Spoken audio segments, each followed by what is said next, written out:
This is Myanmar, home to the world's longest-running civil war. Amidst the turmoil of over 7 decades, a centuries-old conflict between ethnic minorities and the Burmese government has been raging on. The Burmese soldiers were literally coming at them, shooting at them, and burning down their homes into ash. They killed children, they raped women, they hurt the men, and they made the kid, like a boy, like a teenager boy, to work for them, carry their stuff. Hidden beneath headlines of death and destruction lies the untold story of the Karen ethnic group. A people slaughtered by their government, smattered by endless war, and yet unbroken despite the odds. For the first time ever, 4 Karen refugees are stepping out to share their experiences in hopes to raise awareness of the situation in Myanmar and pass their knowledge along to the next generation of Karens. Hi, I'm Kristen. Awesome. And how long have you been in the States for? About 40 years. 40? 40. Oh, I was like, you don't look 40. That's awesome. And where are you originally from? Burma. And I was born in Burma, and then my family fled to Thailand refugee camp. So I lived there half of my life. So my name is Chariri Wei. I go by Riri. And I was born in a refugee camp in Thailand. And my family, we resettled here in 2006. I was born in Burma and stayed in the Thailand refugee camp for 20 years. I come from Burma, the eastern part of Burma, but my nationality is Karen. I came here in 2004. These 4 stories began 2,000 years ago, when the Karen moved into the region now called Myanmar. In the 19th century, they were annexed into one state with the Burmese, Mon Shan, and other local ethnicities by the British Empire. During British rule, many Karens chose to convert to Christianity and were promoted into positions of power over the Burmese majority. Tensions grew during World War II when Japan seized control of the region. The Karens fought on behalf of the British while the Burmese supported Japan. After the war officially ended, though, the two sides continued to fight. After the colonization of Burma, the British left, and Burma gained its independence. The year was 1947. After that, the government wanted to exploit the ethnic minorities, so the Karen people tried to become separate. Because before, generations ago, or 2 or 3 decades ago, the Burmese, in order to be able to control all the ethnic minorities in Burma, they acted like oppressors. They made rules to separate the people. It was a classic divide and conquer technique. Ever since 1949, the Karen people have campaigned for the creation of their own autonomous state, Kathule. They wanted a separate nation where all people could be equal to each other. And because the government doesn't want that, a conflict started. For many years, a military-backed government has inflicted countless atrocities on their fellow countrymen. Women and children are not spared from the horror, and in the name of ethnic cleansing and purity, many thousands have been slain and millions displaced. It's not safe in Burma. Right. Very unsafe. When I looked at the news or the media, it was very bad. My brother and sister are in Burma. There are many problems for them. Now all the schools are closed. The people cannot go to school. The government closed all of the schools there. They do not like democracy. Yeah, so I myself was in jail for almost 2 years. I was a Buddhist and a monk. However, the authorities realized that my father is a major in the Karen Missionary Union Army, so they assaulted me, disrobed me, and put my family in jail. After that, they put us under house arrest, but they didn't manage to arrest my father. They had got others in my family, but not my father. And after that, we had escaped jail. It went like this. They had put us under house arrest, and a subordinate of my father sent his wife because his wife had experience in that area. They secretly went to visit my mother, me, and my younger brother. They told us not to carry anything except the clothing on our bodies. They brought us to the other side of the river, and they waited there. And they asked my mother to disguise herself, so she shaved her head so the guards of the Burmese military don't recognize her. She also had to cover her head and paint a kind of powder on her face to escape. After they finally realized that our family had escaped from the prison, they sent hundreds of Burmese army members to intercept us. We were in the jungle, and some of the very many villagers there hid us because they love our family. They hid us in the jungle, the thick jungle. So after we hid with the villagers, my father found out we escaped and he sent his soldiers to take us. The villagers helped us because they realized that our family is related to my father. They support him, so they love us. like a house were burned down into ashes. So we left without like, documentation or even like, proof of marriage or like a marriage certificate to some couple, like that's important to them, or like, their children's birth certificates or like piece of clothing that they were born in. Because of the war, they had to be forced, and those things turned into ashes. So my parents and many of the ethnic groups, minority groups like the Chin or the Karenni or the Karen and other groups, or like the Rohingya, they were forced out, of course. In my parents' village, the Burmese soldiers came and burned down their villages, so they had to flee. They couldn't stay. If they stayed, they would be massacred. As the Burmese army came and destroyed our village, there are so many Korean people living in a different village, different part. So the one where we live is kind of closer to the city, but not too close. So the story that I know my dad or mom told me is that they have to keep, hiding in the jungle very often. In the villages, of course, right now the soldiers are going and like, killing families, killing children, killing adults and raping them, and it's happening right now.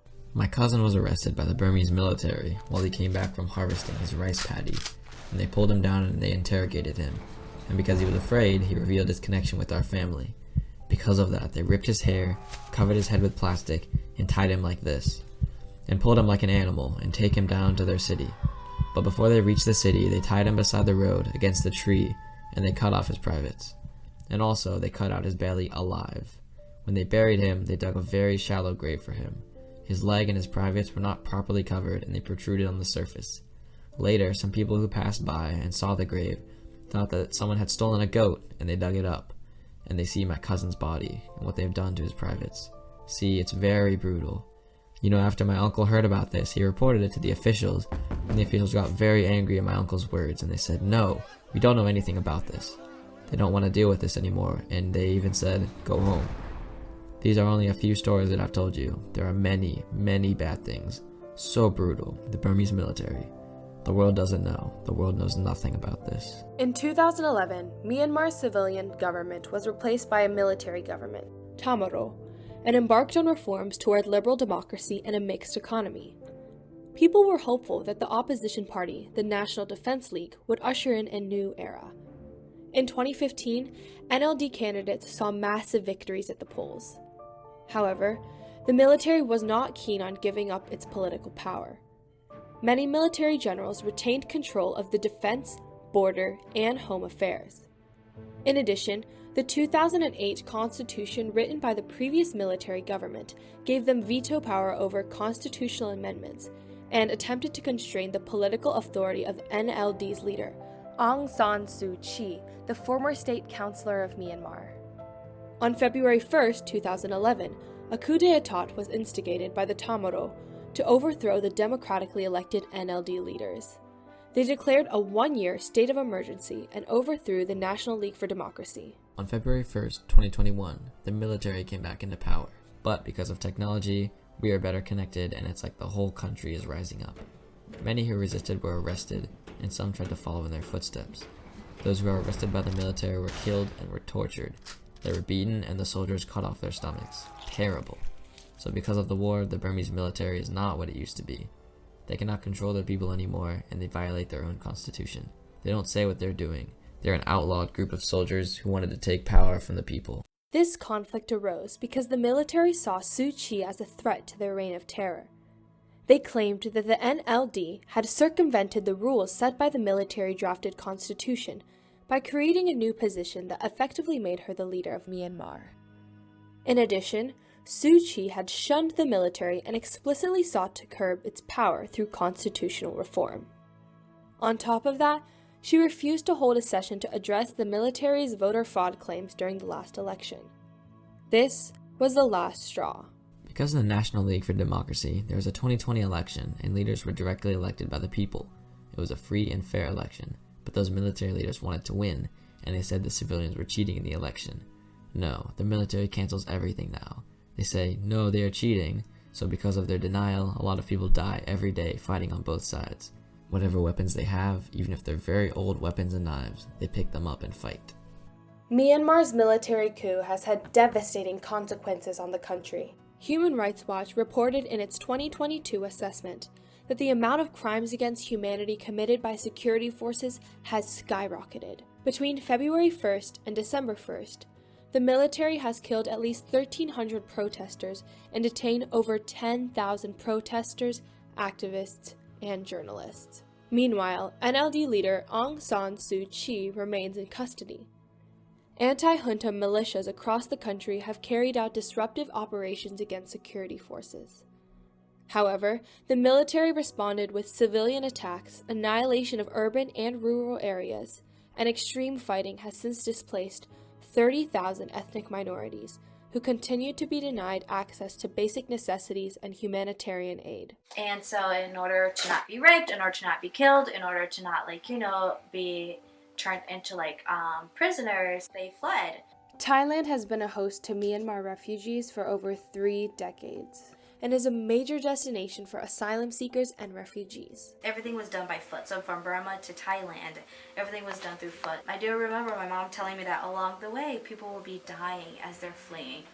And you can't stop to mourn, you can't stop to build a crossing and whatsoever. You just have to throw their body into the woods and move on. So, that's why my parents, we ended up in the refugee camp in Thailand, and I was born there. To this day, Thailand hosts over 111,000 refugees in its 9 main camps, as well as in its other smaller settlements along the 2,400-kilometer borderline. Many Karens can only flee to Thailand refugee camps because they are located along the Myanmar-Thailand border. Because the Burmese army came and destroyed our village, there are so many Korean people living in a different village, different part. So the one where we live is kind of closer to the city, but not too close. So the story that I know my dad or mom told me is that they have to keep, hiding in the jungle very often. So when they heard about, there's a refugee camp in Thailand, where you can, come and, you don't have to run away anymore. So that's how they find out, and then they take us there. Yeah. We had small houses that we made from bamboo. Missionaries in other countries gave us supplies in the refugee camp.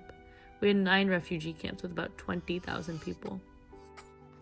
We walked 3 days, some walk a week, on the mountains and through the forests. We came to the refugee camps on the border of Burma and Thailand. Part of me, I liked growing up in the nature, in the refugee camp, of course, in Thailand. We're, of course, surrounded by trees and woods, and it was gated, but there was an area where it's not gated, that's past our river, where all of us in the camp, that's our resource, that little river. Because of the massive number of Karens seeking refuge, many of these camps have become overcrowded and living conditions are extremely poor. Furthermore, because these camps are isolated in the mountains, they have very limited access to electricity, healthcare, food, and education. We don't have freedom. We don't have students for school. Some were too poor to go to school. The people who were in the country didn't go to school. There were some private schools and some public schools. In Burma, we didn't have schools for the poor. In addition, unsanitary water collection and lack of medical aid have caused outbreaks of diseases such as cholera and malaria. Even worse, poor living conditions place a huge toll on these refugees' mental health. Many adult refugees now have depression and alcohol addiction, which put their children at risk of neglect and malnutrition. It's no hope. You live in a place where they push you inside the fence and you don't have anywhere to go. It's like a Jewish camp. They put fence all around, and then you are not allowed to go inside.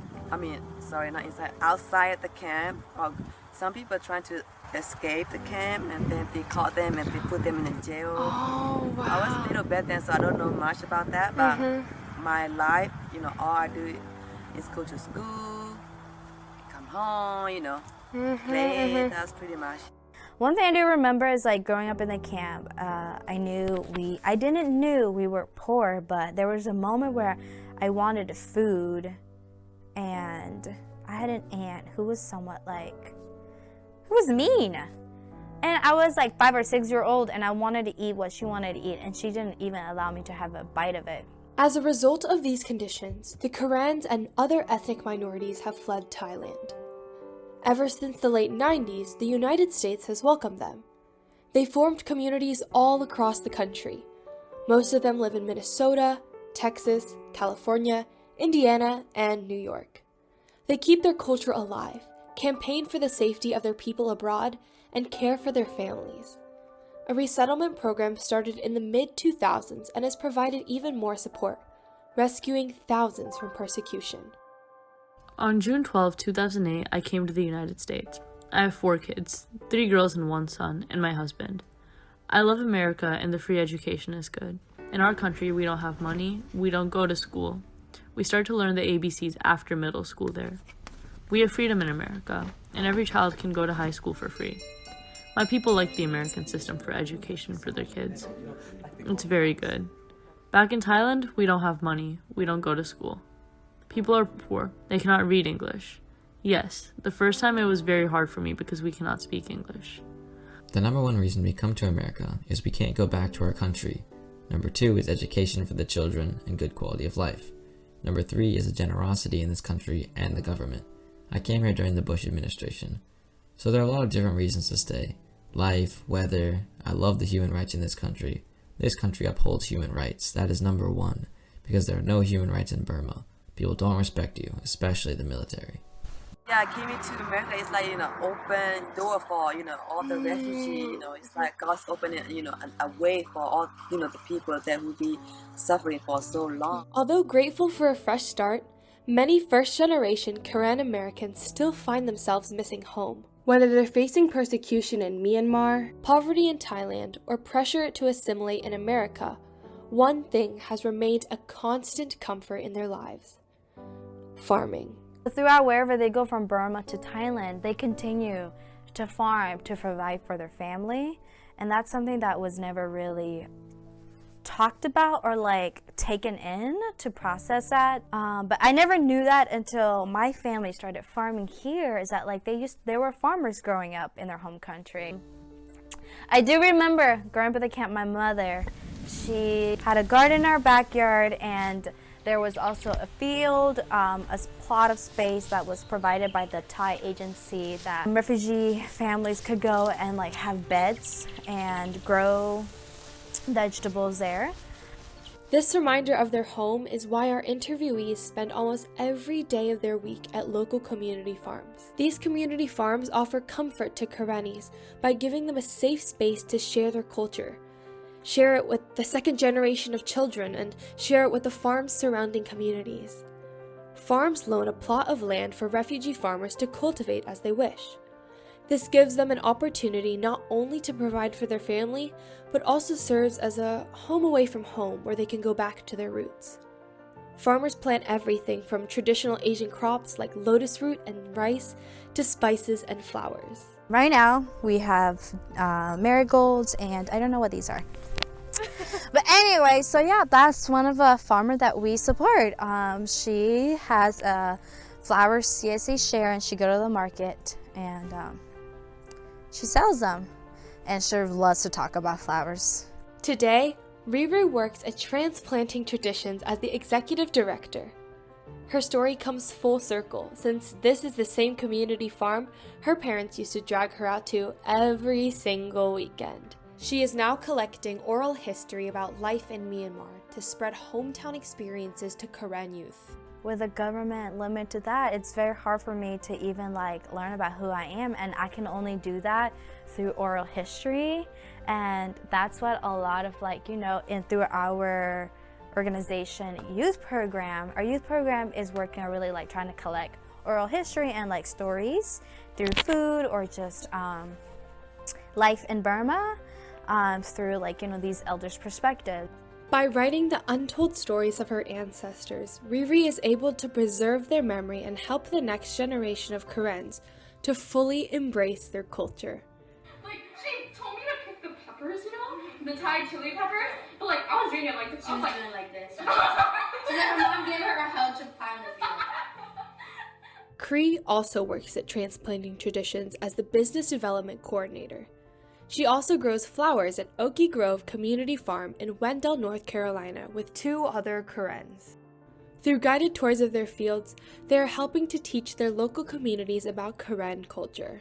So they want, in the beginning, they start as a community farm. They like to grow this, culture food for their family and friends. And then a couple years later, they started to sell them in a family. And there's some of them want to do it like full time. Like some of them want to, continue doing it. It makes them happy, healthier, and they're also less stressed. Yeah. Also, importantly, remind them of their hometown. So it's been there for about, I think since 2010, if I can remember. But this is my first time working there, and I really enjoyed it. The hope of Karen is that exposure to these farms will give visitors a new perspective to the conflict in Myanmar. It is a beautiful thing that in such a short amount of time, these people who have had their whole world stripped away from them have been able to rebuild their community from nothing but soil and seeds. In the ground, with their blood, sweat, and tears, they not only plant crops, but also hopes and aspirations for their children to succeed in this new country. Although Asian Americans all have differing experiences with moving to the United States, we can all learn from the Karen community's resilience. For many decades, they've shown incredible strength and fortitude by not only escaping persecution, but also painstakingly preserving their culture throughout generations. Although the future of Myanmar is unknown, the future of Karen Americans is bright. In the springtime. Okay, let's go outside. Go outside.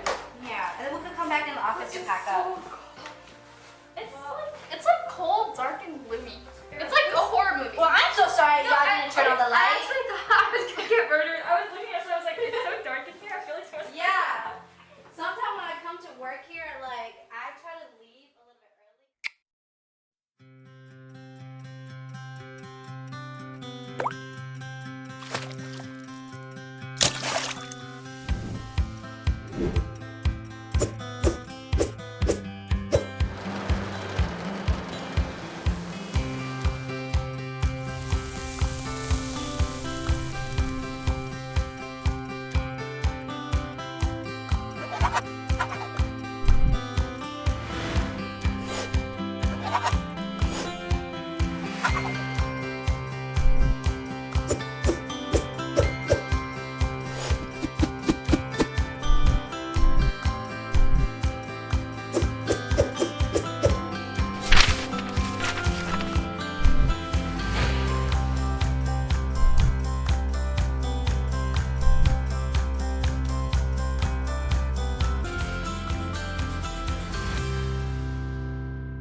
It's been exactly 1 year since the start of the documentary, and like us, you might have been wondering where our 4 refugees are today.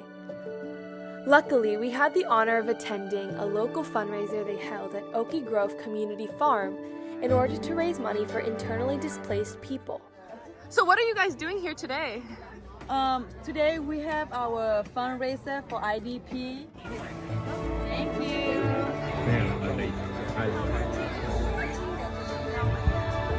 We are helping our Korean people there who are displaced in Burma right now. So we are raising money, and we invite a lot of people to come and have, try our Korean food at the farm. And we have a tour earlier today. So yeah.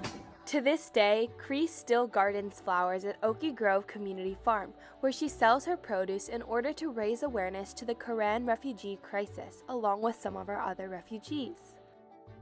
And you might be wondering what's going on with one of our favorite anonymous refugees, and we're happy to report a year later, he's doing great.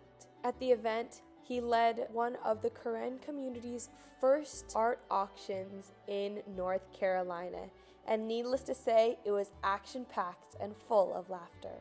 They asked me to beat. I said, and they said I'm the leader. But I'm the poorest farmer in Burma. Mosquito beat me every day. Okay, anybody else? Or Royal? We will keep going back to you again and again. 160. Oh, 160. Come on, out there. Ryan, out there, Ryan. Eventually, the fervent bidder Ryan became known as Brothers, Ryan. 200.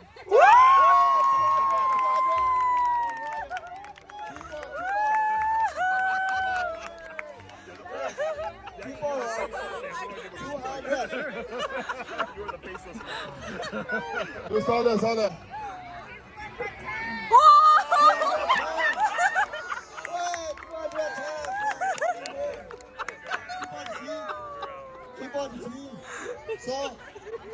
Okay, anyone can do better, I think. We have never done this before. So this is a very special event. So thank you so much. Okay, 210. Let's go back to 2010. Yeah, 200, sorry. After the live auction, guests were treated to homemade Karen cuisine and multiple cooking demonstrations. The demonstration included fried water gourd fritters and their very own traditional fried chicken. It's so exciting to see that 1 year after our documentary was shot, the Karen community's future in North Carolina is as bright as ever.